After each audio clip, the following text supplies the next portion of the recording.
Halo semua, perkenalkan saya Marta Justinoita. Di sini saya akan membuat video mengenai sindrom nefrotik.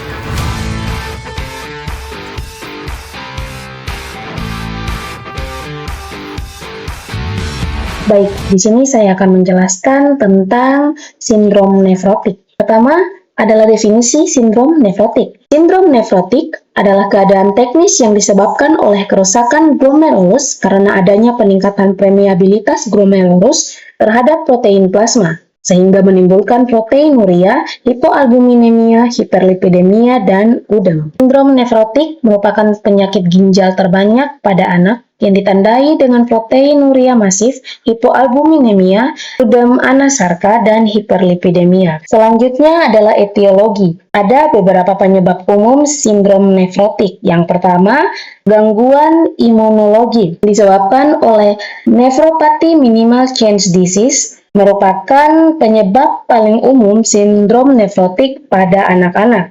Meskipun penyebab pastinya belum diketahui, ada bukti bahwa gangguan sistem kekebalan tubuh berperan dalam patogenesis glomerulonefritis membranosa. Ini terjadi ketika sistem kekebalan tubuh menyerang membran glomerulus ginjal. Selanjutnya, glomerulusklerosis vokal dan segmental merupakan kondisi di mana terjadi kerusakan pada bagian-bagian tertentu dari glomerulus dan menyebabkan sindrom nefrotik. Penyebab yang kedua yaitu penyakit sistemik. Ada lupus eritematosus sistemik. Dapat menyebabkan berbagai komplikasi termasuk kerusakan ginjal yang dapat mengarah ke sindrom nefrotik. Selanjutnya, diabetes mellitus. Diabetes merupakan penyebab utama gagal ginjal kronis dan sindrom nefrotik bisa menjadi salah satu manifestasinya pada tahap lanjut. Penyebab yang ketiga yaitu penyakit vaskular, yaitu vaskulitis. Beberapa bentuk vaskulitis seperti granulomatosis dengan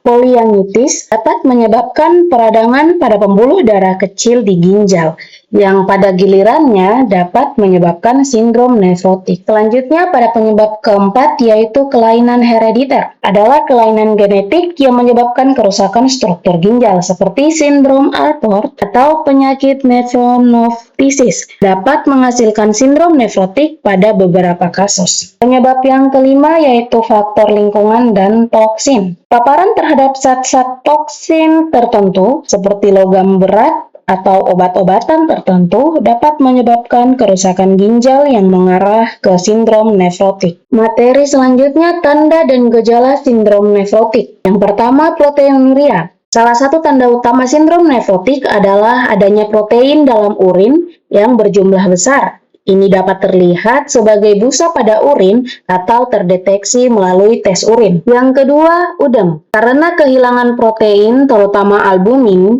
dari urin, tubuh mengalami penurunan jumlah protein darah yang mengakibatkan penumpukan cairan di dalam jaringan. Udem biasanya mulai terjadi di area sekitar mata, kaki, pergelangan kaki, dan perut. Ketiga, akibat dari kekurangan protein dalam darah, khususnya albumin, dapat menyebabkan hipoproteinemia dan juga hiperlipidemia, sehingga tingkat kolesterol dan trigliserida meningkat dalam darah. Selanjutnya, hipertensi. Beberapa individu dengan sindrom nefrotik mengalami hipertensi, berat badan yang menurun akibat dari kehilangan protein, dan juga kelelahan dan kelemahan. Kekurangan protein dapat menyebabkan kelelahan karena protein penting untuk mempertahankan otot dan fungsi tubuh yang lainnya. Selanjutnya, kita masuk pada pemeriksaan penunjang. Di pemeriksaan penunjang, kita memiliki 3 tes untuk mengetahui tanda dan gejala sindrom nefrotik. Yang pertama ada tes urin. Yang akan dites adalah proteinuria, yaitu jumlah protein dalam urin dan pemeriksaan urin lengkap. Yang kedua, tes darah. Pemeriksaan kreatinin dan urea. Kadar kreatinin yang tinggi dapat mengindikasikan penurunan fungsi ginjal. Pemeriksaan albumin, pemeriksaan kolesterol, dan trigliserida. Tes yang ketiga yaitu tes fungsi ginjal. Pemeriksaan GFR atau Glomerular Filtration Rate adalah ukuran seberapa baik ginjal menyaring limbah dari darah. Pemeriksaan urea dan kreatinin, pemeriksaan biopsi ginjal untuk mengidentifikasi penyebab spesifik dari sindrom nefrotik. Selanjutnya adalah penata laksanaan. Ada beberapa strategi umum dalam penanganan sindrom nefrotik. Pertama, pengelolaan tekanan darah. Yang kedua, pengendalian udem. Yang ketiga, pengobatan proteinuria. Yang keempat, manajemen kolesterol dan trigliserida.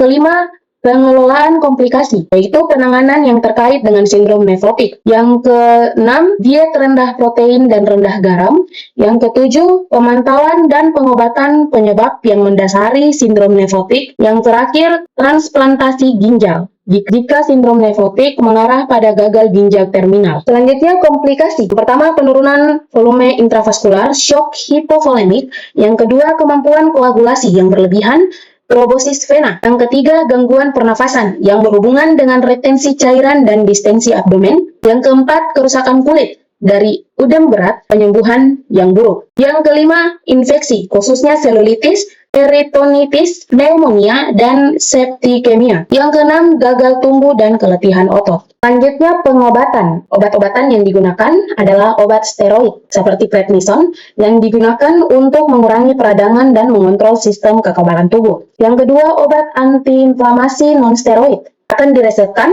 untuk mengurangi peradangan. Ketiga, obat imunosupresif, misalnya siklofosfamid, digunakan untuk menekan sistem kekebalan tubuh yang hiperaktif. Yang keempat, obat diuretik untuk mengurangi retensi cairan dan udem. Pengobatan selanjutnya yaitu diet dan manajemen cairan. Selanjutnya, pengendalian tekanan darah, terapi imunosupresif, pemantauan dan perawatan ginjal, pengobatan komplikasi, dan terapi lanjutan jika pengobatan konservatif tidak efektif.